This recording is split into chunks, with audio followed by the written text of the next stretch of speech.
Oke, assalamualaikum warahmatullahi wabarakatuh. Kita ada di mana sekarang? Kita ada di Yokohama Koen, Yokohama Park. Yokohama Stadium. Ya di dalamnya ada Yokohama Stadiumnya. Ini Yokohama Stadium yang sebelahnya ada kayak taman kecil gitu lah. Enggak, jadi mainnya itu Yokohama Park, tapi terus ada Yokohama Stadiumnya. Oh iya. Gitu sih katanya. BTW ini kita nggak punya mic, modenya HP dan headset, jadi mungkin suaranya nggak begitu jelas. Terus itu di sebelah lagi ada pertandingan baseball, dan di sini udah dibolehin buat nonton pertandingan yang terbuka gitu ya. Iya. Tetap menerapkan protokol kesehatan, mungkin kayak physical distancing sama hand sanitizer dan kawan-kawan, tapi udah boleh nonton pertandingan besar gitu di stadium. Ya. Ya cuman kalau ini kan stadion baseball sebenarnya. Yang udah itu ini khusus stadion baseball khusus. Kalau yang stadion bola ada namanya Nissan Stadium, dekat juga dari sini. Ya itu J-League, liganya Jepang itu udah mulai juga. Lebih gede ya? Lebih gede. Ya, sebenarnya kan venue ini kan buat Tokyo Olympic sebenarnya. Bagian dari venue untuk Tokyo Olympic juga. Bagian dari ya. Ya BTW semoga Tokyo Olympic jadi sih tahun depan. Katanya tahun depan. Tadi kita juga habis makan. Oh iya, asik sekali. Di sini lagi Deket namanya? Iya, deket banget depan situ dan deket sama station juga. Terus ini baru buka bulan Februari ya tadi kata Masnya ya. Cabangnya terus, ini. Cabangnya. Namanya adalah Cinta Jawa Cafe. Masakan Indonesia. Ini ya. Cinta Jawa Cafe. Itu aku kalau makan di ini baru pertama kali ya kita kesini ya. Terus kayak berasa di bumbu desa. Karena lagunya mirip. Iya, soalnya bumbu desa kayak kalau yang di Jogja masih tahu ya bumbu desa. Bumbu desa apa sih? Yang deket Yap itulah. Ya, Dokter Yap, rumah sakit Yap. Deketnya Lotek Bagio, Bu siapa? Iya, itu Komputa. Ya itu benar-benar kayak feel like home gitu. Terus makanannya enak juga. Jadi ada pesen lele. Pesen lele. Namazu kalau bahasanya. Iya, namazu. Catfish, enggak catfish. Terus pesen ayam kremes. Kremesannya enak banget sama sop buntut. Sop buntutnya enak banget. Itu enak banget sih itu. Iya. Kayak Indonesia banget sih. Nah, terus kita kali ini mau cerita apa? Cerita tentang ini aja deh ya. Karir akademik di Jepang yang memang sepengetahuan kita yang kayak dari cerita-cerita orang-orang di sekitar kita, masuk sisi kita yang kita amati. Jadi tentang gimana sih perjalanan karir mereka sampai menjadi sensei di sini full profesor gitu. Jadi gimana sih perbedaannya sama di Indonesia? Di Indonesia kita menyebutnya mungkin dosen ya, tapi kalau di sini tuh kalau dosen tuh bahasa Inggrisnya apa ya? Lecturer ya? Atau apa? Lecturer. Di sini enggak. Lecturer sih juga ada sebenarnya istilah lecturer di sini. Iya. Jadi judulnya apa ini? Enggak tepat sih kalau karir akademik. Ya. Karir akademik di Jepang. Ini jadi memang akademik ya. Jadi kita di lingkungan, maksudnya tentang karir di lingkungan universitas gitu ya. Yang memang dari perjalanan hidup orang-orang di sekitar kita di kampus terutama. Gitu. Nah, siapa nih? Mas dulu mungkin ya kalau. Siapa? Jadi kalau saya kebetulan banget itu sempet ada dua sensei. Yang satu itu dan dua-duanya itu sangat dekat dengan saya. Saya sangat sering banget curhat mengenai kehidupan pribadi saya dan beliau berdua itu sangat berkontribusi ketika saya pertama kali datang ke lab. Yang pertama itu beliau adalah associate professor. Beliau adalah nggak boleh sebut nama sih ya, dosen apa ya? Jadi satu associate professor itu beliau orang pertama kali di lab yang bertemu dengan saya. Gitu. Bertemu dengan saya baru juga. Keluar dari lift terus, Yuni-san. Kayak gitu. Ya, terus yang bantuin ngurus-ngurus kayak KTP Jepang, Iya, buka iya. buku tabungan. Iya benar-benar dibantuin gitu. sampai benar-benar di office apa di Bener-bener seharian ditemenin KUD ngurusin apa, itu. di KUD di camat di gitu-gitunya lah, dibikin Di bank juga kelurahan. karena bikin bank itu harus bisa bahasa Jepang sih teman-teman, terutama yang JP. Malah justru- Sempet sih kita yang pas bikin itu di bank itu Bahasa isyarat. bahasa isyarat. Alhamdulillah jadi. Nah beliau itu associate professor, terus kemudian dapat rezeki jadi full professor. Awalnya di Tokyo Tech ya, terus pindah di Nagoya University. Nah, karena beliau emang ini sih karirnya cukup cemerlang ya, usianya 40. Jadi full profesor itu 40 tahun sekarang. Nah, kalau beliau sebenarnya karirnya dari S3 sampai jadi associate professor itu di Tokyo Tech terus. S2-nya? Juga Tokyo Tech. Jadi S1 S3 di Tokyo Tech. Terus sempet ini apa namanya? Postdoc di MIT apa? Harvard ya. Harvard. Dan memang bahasa Inggrisnya oke, beliau Juli. Terus habis itu jadi asisten profesor di lab yang sama ketika dulu sekolah S3. Balik ke sensei yang awal. Dulu. Terus associate professor juga di situ. Nah, kemudian associate professornya di Nakamura Sensei. Di lab saya yang sekarang. Tuh. Kemudian habis itu profesor tahun lalu bulan September 2019 itu beliau full pindah itu.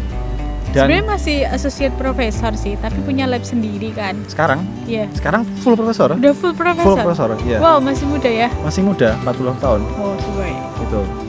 Karena emang apa ya? Bidang ilmunya kan lebih ke ini ya, organic chemistry.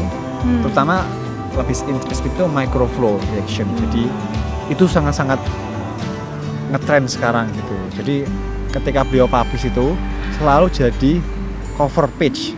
Selalu loh. Gak cuma satu kali tapi selalu. Keren emang.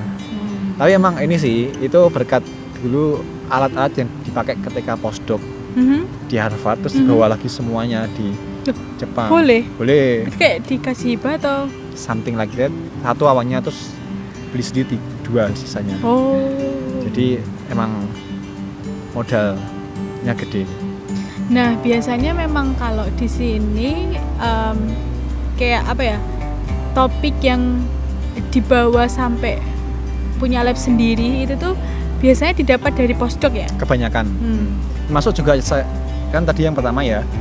Masuk yang kedua ini asisten profesor saya. Itu beliau juga S1, S2 itu sebenarnya di Tohoku dulu. S1, S2, S3 di Tohoku. Di Tokyo Tech. Terus ikut asisten profesor sama sensei saya yang sekarang itu ketika di Gakushūin University. Gitu. Nah, di Gakushūin University terus karena sensei saya dulu juga sensei utama saya itu juga di Gakushūin University, pindah ke Tokyo Tech. Jadi kejadian pindah-pindah gitu itu sangat-sangat biasa di sini. Di sini kayak nomaden sih, sensei-sensei itu sangat nomaden. Sampai pensiun tuh masih nomaden terus. Bahkan setelah pensiun itu setelah kadang pensiun juga masih nomaden. Ada yang berkarir di administrasi masih di universitas tapi yang lebih ke pejabat gitu kan ya. Iya. Atau company kayak jadi penasehat gitu. Advisor konsultan ya, konsultan ya. Dan beliau yang asisten profesor itu juga awalnya pas S1 S3-nya itu adalah tentang ini lebih ke bio eksperimen sih, kayak anti cancer gitu. Terus kemudian pas postdoc tapi di Jepang, jadi ya postdoc juga sih ya. Lokal postdoc gitu. Lokal postdoc itu beliau ngembangin namanya kayak protein labeling gitu. Nah, protein labeling itu juga lagi in teman-teman. Jadi protein lagi jadi hot topic juga kayak makroflow gitu. Dan itu beliau sampai sekarang menekuni itu terus, dan publish juga paper yang kredibel dan sering jadi cover page juga. Kalau saya, ini dari cerita yang terdekat dulu deh, yang berinteraksi dengan saya setiap hari ya, Kusima Sensei. Jadi beliau adalah asisten profesor di lab saya. Memang beliau lebih banyak yang membimbing saya setiap hari, yang dari mulai saya masuk S3 ini. Jadi beliau itu S1 sampai S3-nya di Tokyo Uni. Terus Todai. Terus habis itu beliau itu dari Mie Prefecture. Mie itu bawah banget, Nara bawah itu. Terus postdoc-nya juga di lab yang sama di Tokyo Uni kayaknya. Terus habis itu nyarilah peluang asisten profesor. Terus di Hiroshima dapetnya. Hiroshima University. Jadi Todai ke Hiroshima dari atas. Iya, dari atas ke bawah. Mie atas, bawah lagi. Itu kan sebenarnya dekat Hiroshima ya, lebih dekat Hiroshima. Jadi ya beliau kayaknya emang pinter ya, Todai soalnya ya. Terus S1 sampai S3, terus habis itu terus di Hiroshima itu berapa tahun ya? Ini 5 tahunan kali ya. Di Hiroshima dapat posisi asisten profesor. Nah, itu meninggalkan anak istri di Tokyo. Oh iya, btw saya ketemu sama istrinya juga di lab yang sama di Tokyo Uni ya. Kayak kita kali ya. Tokyo Uni, tapi terus istrinya nggak lanjut S3, tapi sensei lanjut S3 gitu. Terus ya meninggalkan anak istri di Hiroshima University. Terus ya beliau kayaknya pulang ke Tokyo mungkin sebulan sekali apa ya gitu. Terus habis itu ya nyarilah beliau di Tokyo karena keluarganya semua keluarga istrinya di Tokyo. Mereka menginginkan kebahagiaan duniawi. Saya yang nggak cuma kerja gitu loh ya. Ya itu yang juga dibikin ya. Kebahagiaan keluarga. Habis itu nyari peluang di Tokyo Teh itu, terus dapat Tokyo Teh. Nyari peluang di Tokyo terus dapat di Tokyo Teh gitu. Terus sekarang ikut sama sensei saya ini. Nah, beliau itu menurutku juga ini sih, kalau topik risetnya itu kalau saat ini inline sih sama lab yang sekarang ya, lebih ke ubiquitin. Iya, di sini masih asisten profesor, dan semoga sih habis ini jadi associate naik karena udah sangat berjuang untuk lab. Iya, itu kriteria jadi asisten profesor tuh luar biasa. Luar biasa sih emang. Aplikasinya tapi menurutku beliau udah bisa handle lab, udah bisa sih tanpa profesor utama gitu ya. Tapi secara datanya belum itu. Mungkin kalau publikasi belum memenuhi ya gitu. Juga ngajarnya juga beliau masih kayak teaching assistant gitu. Karena asisten profesor. Jadi belum yang benar-benar ngampu mata kuliah itu enggak gitu. Nah, itu sampai sekarang masih asisten profesor. Nah, memang kebanyakan kalau misal karir akademik di Jepang tuh hampir semua itu melewati fase postdoc sih. Iya. Jadi enggak sih. Tapi hampir semua tahu. Tapi kadang itu postdoc itu hanya gimana ya? Kadang untuk menyelesaikan publikasi yang belum terselesaikan itu di kalau di S3. Tempatnya lab yang dulu ya. Ya gitu, atau kalau misal ini kayak belum kecantol di mana gitu, jadi lanjut postdoc gitu. Karena belum ada cantolan. Tapi kadang juga ini sih, ada kuliah gitu yang dia bilang kalau di kuliahnya itu ya ada datanya soalnya. Jadi tidak selalu inline itu antara ketika postdoc dengan adanya tempat kerja. Gitu. Iya. Jadi nggak selalu inline gitu. Karena postdoc itu juga kadang kan intermediate sebelum kerja kadang. Walaupun feel-nya kayak kerja sih postdoc itu. Tapi memang trennya sekarang orang Jepang itu postdoc-nya di luar, di Amerika. Iya, mostly. Nah, kayak terus ada cerita Amerika lagi, Amerika spesifiknya itu Amerika. Terus ada lagi cerita senpai saya waktu dulu di Inara. Jadi beliau itu S1 sama S2 di Tohoku. Terus S3-nya di Nara. Terus ini karena masih mau nyari postdoc, dia mau jadi masih berkait di universitas gitu loh. Dia lagi nyari postdoc di Amerika, sambil itu dia postdoc di lab saya lagi gitu. Jadi emang kayak di lab yang kalau misal kadang tuh kalau belum ada cantolan gitu, tetap postdocnya di lab yang sama gitu. Tapi nggak jarang juga sih kayak pindah univ gitu. Iya, masuk yang pindah itu adalah mahasiswanya juga yang pindah ya. Oh iya, jadi nggak cuman sensenya, kadang ya sama instrumennya semua itu. Jadi kayak bener-bener bedol desa lah nek bahasa Jawa iki. Iya. Kayak terus pembagian harta gono gini. Bagian harta gono gini di lab. Kan di lab saya itu ada juga itu yang student itu sebenarnya pengen ikut sensei saya yang pindah ke Nagoya. Tapi karena dia itu masih pengen tinggal sama orang tuanya, jadi dia akhirnya nggak mau pindah di Nagoya, tetap pakai sensei yang di sini gitu. Terus jalan tengahnya gimana? Karena dia juga tertarik dengan topik riset yang dibawa oleh sensei yang di Nagoya. Jadi akhirnya ada alat yang di microflow reactor itu akhirnya ada yang ditinggal gitu satu untuk dia sendiri loh. Jadi benar-benar spesial. Sih.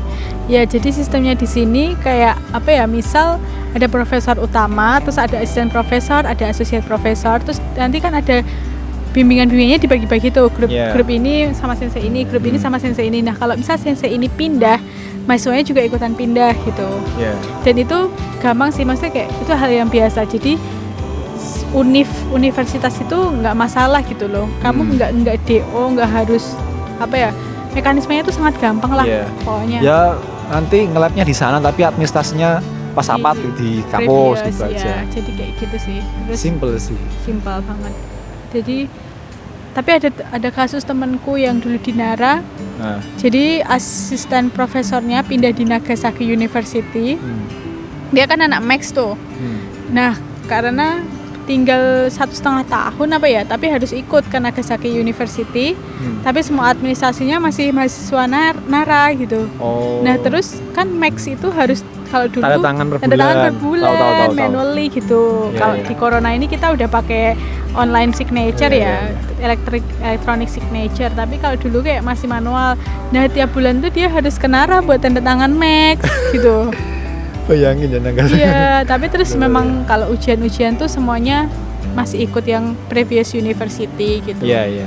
Kalau fact-nya nge-lab-nya ikut yang sensei ke ini Atau ada juga sih yang jadi itu sebuah opsi juga. Misal kayak tadi kasus temannya Mas Yudi, jadi ada temanku juga yang senseinya itu pindah tapi dia tetap nge-labnya di lab yang sama, terus nanti bimbingannya lewat online gitu, lewat email, lewat online gitu. Tapi kalau temanku memang banyak crash sih, gak ketemu langsung. Miskomnya sangat tinggi. Ya gitulah. Dan kalau di sini itu kan asisten profesor itu seringnya eksperimen, jadi nggak begitu sering ngajar kelas kan ya. Kelas kan malah nggak. Ya paling teaching assistant kali ya, di teaching kayak assistant macam praktikum kayak semacam praktikum, dosen praktikum atau bukan lecturer utama gitu, misal kayak mendampingi sesi diskusi di kelas gitu, tapi bukan yang ngajar yang utama gitu. Gitu. Terus kalau yang ngajar itu associate profesor sama profesor. Tapi ada satu lagi istilahnya yang lecturer. Kayak tahu iya. Biasa kita yang selalu ini. Jadi yang sering ngajar di semua jenis mata kuliah gitu. Beliau memang lecturer gitu. Jadi fokusnya memang ngajar. Jadi tidak begitu eksperimen. Ngajar yang kayak dan itu misal targetnya beda loh. Target kan ada minimal target gitu buat setahun ya gimana. Jadi biasanya itu kayak mata kuliah yang umum gitu sih, kayak statistik, terus kayak misal research writing, research presentation gitu. Di Nara juga gitu. Jadi ada spesialis kayak English teacher gitu. Nah, English teachernya itu ngajar research writing, research presentation, terus habis itu kayak apa ya lebih ke apa sih kayak career development gitu. Jadi kayak general banget sih. Iya. Gitu.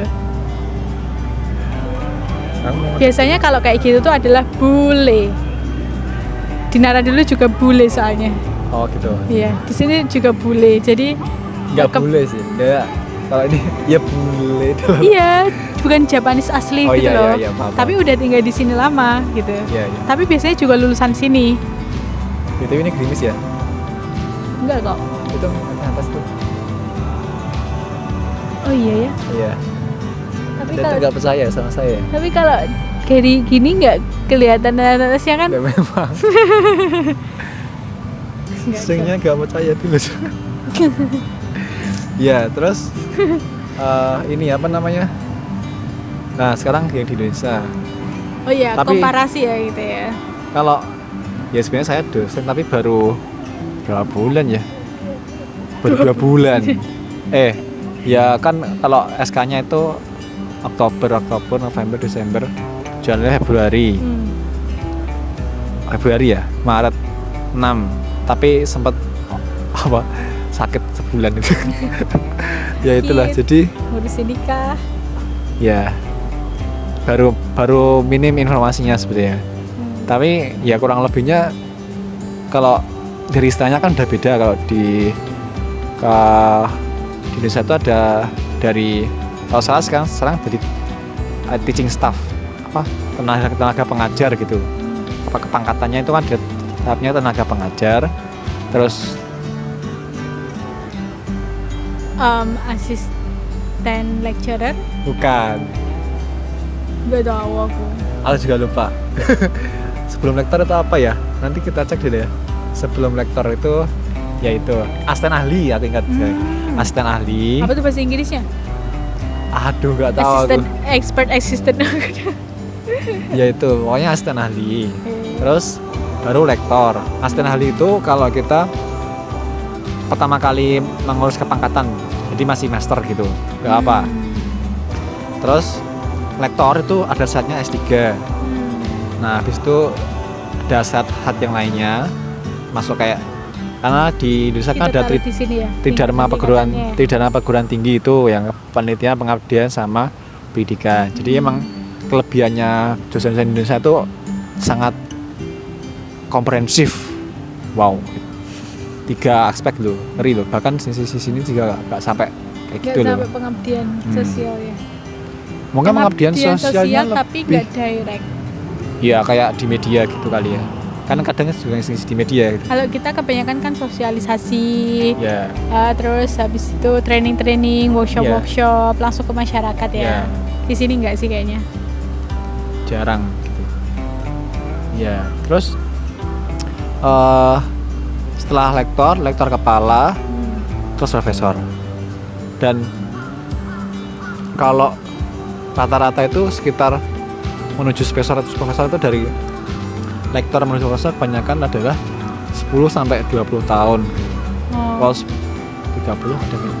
Setahun 10 sampai 20 Average-nya tahun. berapa? Average-nya ya 15 lah per 15 kali ya. 20 tahun. Sangat banyak ya tingkatannya ya. Ya bisa sekarang bisa lompat. Jadi dari lektor langsung profesor bisa. Bisa ada. Mungkin ada nanti habis ini. Kamu? Amin, nggak tahu sih. Ya kita perlu banyak karena banyak hal yang perlu disiapkan termasuk jam mengajar. Kebanyakan administrasi itu sangat pusing sih, sertifikasi dosen. Ya di sini juga gitu sebenarnya. Jadi itu kan administrasi ceritanya. Kalau pengurus kepangkatan segalanya administrasi. Ya tahu sendiri administrasi Jepang kayak apa. Jadi banyak juga sebenarnya kalau mau dicek loh ya. Tapi kebanyakan satu lab punya sekretaris ya. Ya, itu yang membedakan. Jadi kan per lab itu kayak berbeda independen gitu. Jadi sisi aksi udah kayak Jepang banget ya? Yes. Ya. Yeah. Kan? Mbak Didinnya adalah sekretarisnya. Ya, kayak gitu. Iya, Pak Edi berarti bisa banget ya memimik Japanese style-nya. Itu yang perlu saya pikirkan ketika nanti ke pulang ke Indonesia itu ya bagaimana menjaga produktivitas sekaligus juga menjalankan peran sebagai manusia. Manusia. Sebagai suami, Ya karena kita tetangga. kalau kita komparasi ya, sesi kita lah. Iya, Jam datangnya jam berapa coba? jam 8. 8. Pulangnya jam berapa? Jam 10, 11. Malam kan? Iya. Terus bayangin aja sampai pulang di rumah itu ketika saya ngirim email gitu masih dibalas loh. Jadi Masih kerja sebenarnya. masih kerja gitu di rumah gitu. Ngeri loh kalau sebagai manusia. Iya. Nah, itulah balancing. Makanya sampai di kuliah kita ada gitu balancing Life and productivity dan lain-lain gitu. Ya, gitulah. Memang kita karena kita muslim ya, jadi kita paham kalau ya gini sementara gitu di sini dan transit gitu. Makanya peran kita itu adalah peran-peran yang bisa kita maksimalkan untuk jadi bekal kita nanti. Nah, itulah yang perlu kita pikirkan. iya. Ya, ini Terus udah sama ini juga ya, udah mau berarti di habis Indonesia waktunya. itu kan kebanyakan permanen ya. Maksudnya dari mulai kamu jadi dosen Oh, iya, situ iya, iya, sampai dengan benar-benar. pensiun itu kayak dia di universitas yang sama. Iya, Paling iya. di universitas swasta itu sebagai guest lecturer gitu kan. Visit, Dosen iya. tamu gitu kan. Hmm. Tapi kalau kamu permanennya itu ya menetap di satu tempat gitu sampai Iya, kayak saya ini. sampai kan status saya kan sebagai dosen tetap non PNS Non-PNS. gitu. Jadi ya itu udah SK-nya SK rektor sebagai dosen tetap gitu. Iya. Dan biasanya kalau yang terus ke swasta itu ya kalau ini setelah pensiun kebanyakan. Jadi kan dosen juga kita juga ada yang pas jadi itu jadi dosen sempat jadi rektor di universitas swasta gitu. Iya, jadi kalau di sini nggak ada istilah PNS non PNS, semuanya non PNS. Soalnya non PNS. Iya ya kayak gitu. Iya. Ya? Nah, Cuma ya itu sih. Dan nggak ada permanen juga sih. Kayak pindah itu gampang. Kalau departemen ya itu ya sih. Ya maksudnya Nggak yang terikat banget gitu loh. oh saya. iya. Tapi kalau gedungnya Mas Sayang itu yang IR itu adalah emang ini sih based on project emang. Tapi kalau yang di bawah under departemen itu udah kayak permanen sih. Jadi maksudnya tidak walaupun projectnya nggak peduli dengan projectnya gitu loh. Tapi kalau yang Iya. IR itu konsepnya adalah based on project. Ya biasanya ini sih kalau di sini itu kalau udah full profesor akan menetap di univ itu sih. Tapi kalau belum masih Akan apa namanya muter-muter terus postdoc, sampai asisten jadi- sama associate itu masih muter-muter terus, Iya. nomaden terus. Jadi sampai bener-bener apa ya jadi profesor di suatu tempat dan kayak pokoknya kondisinya sesuai bagi dia kayak gitu. Soalnya ada juga di Nara itu yang asisten yang udah full profesor tapi terus ada tawaran di kampus lebih tinggi di Tokyo Uni, jadi beliau pindah ke sana. Iya. gitu. Ya mungkin gitulah. Ya mungkin gitu dulu sementara Iya. kali ini tentang karir Gambaran. akademik di Jepang dan mungkin komparasinya dengan yang di Indonesia. Ya, terima kasih atas atensinya. Sampai jumpa di video selanjutnya. Assalamualaikum warahmatullahi wabarakatuh.